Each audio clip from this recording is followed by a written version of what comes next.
Oh là là, la boucle audiophonatoire. En voilà un terme qui fait peur. Alors qu'en fait, vous allez voir, c'est extrêmement simple.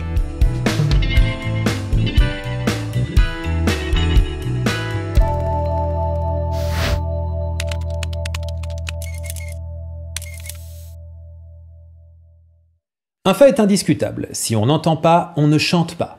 Pourquoi? Parce que nous ne pouvons produire que les sons que nous entendons. Nous anticipons la création de nos sonorités pendant un laps de temps très court, c'est quasi instantané, puis de la même manière, nous vérifions le son produit.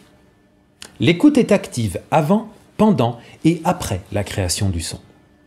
L'oreille et la voix communiquent donc en permanence, et voici comment ça fonctionne.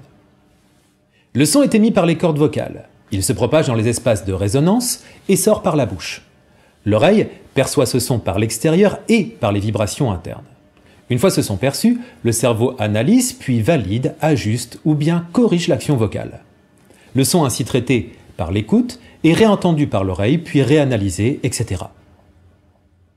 Il y a donc un échange permanent entre la production vocale et l'écoute, une boucle de fonctionnement qui s'appelle la boucle audiophonatoire.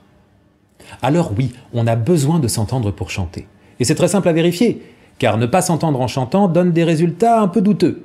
Par exemple, quand je prends mon iPod, le volume au maximum, et que je chante à tue-tête, sans m'entendre, en étant totalement convaincu de chanter super bien.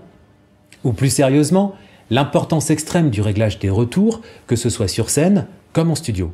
Cette étape de travail est cruciale pour un chanteur, car de la qualité des retours dépendra en partie la qualité du résultat. Et enfin, si on a conscience de l'existence de cette boucle audiophonatoire et qu'on cherche à la valoriser, alors le résultat vocal n'en sera qu'amélioré.